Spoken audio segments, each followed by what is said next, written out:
Salam sejahtera buat kita semua. Perkenalkan, saya Freddy J. M. Simbolon. Saya calon pegawai negeri sipil dari Dinas Ketahanan Pangan dan Pertanian Kabupaten Pakpak Barat. Di sini saya sebagai anggota kelompok 1 Angkatan 46, calon pegawai negeri sipil, pelatihan dasar golongan 3 di Badan Pengembangan Sumber Daya Manusia Provinsi Sumatera Utara. Pada podcast kali ini saya akan mengulas mengenai penerapan nilai-nilai dasar ASN, yaitu etika publik dengan mind mapping.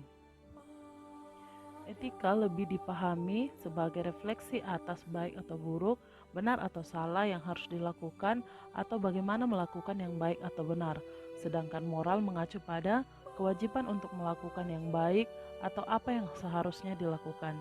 Dalam kaitannya dengan pelayanan publik, etika publik adalah refleksi tentang standar atau norma yang menentukan baik atau buruk, benar atau salah, perilaku, tindakan, dan keputusan untuk mengarahkan kebijakan publik dalam rangka menjalankan tanggung jawab pelayanan publik. Dari bagan bisa kita lihat kode etik dan perilaku pejabat publik.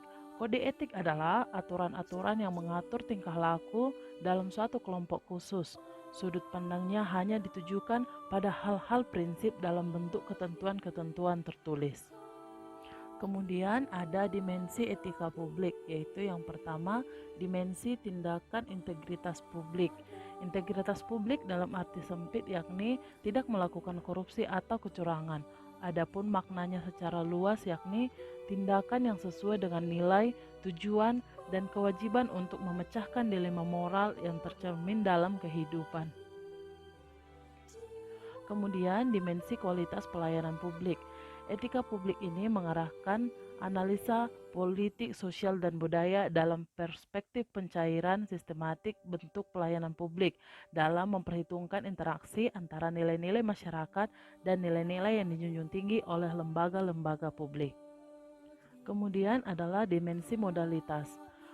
Pemerintah yang bersih adalah syarat kemajuan suatu bangsa. Pemerintah yang korup menyebabkan kemiskinan, sumber diskriminasi, rentan konflik, dan penyalahgunaan kekuasaan. Korupsi disebabkan oleh lemahnya integritas pejabat publik, kurangnya partisipasi, dan lemahnya pengawasan. Sehingga unsur-unsur modalitas dalam etika publik ada 3, yaitu akuntabilitas, transparansi, dan netralitas. Bagian selanjutnya yaitu perilaku pejabat publik.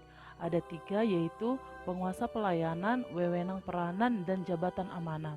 Sebagian besar pejabat publik, baik di pusat maupun di daerah, masih mewarisi kultur kolonial yang memandang birokrasi hanya sebagai sarana untuk melanggengkan kekuasaan dengan cara memuaskan pimpinan.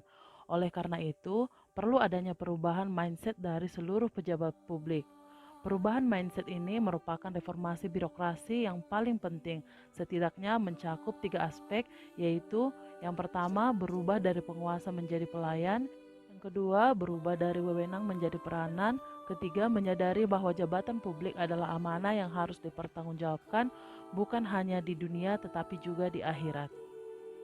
Kemudian adalah bentuk kode etik dan implikasinya, yaitu pentingnya etika dan implikasi pelayanan publik yang terbagi 2, yaitu kewaspadaan profesional dan kewaspadaan spiritual. Yang terakhir adalah konflik kepentingan. Konflik kepentingan adalah tercampurnya kepentingan pribadi dengan kepentingan organisasi yang mengakibatkan kurang optimalnya pencapaian tujuan organisasi.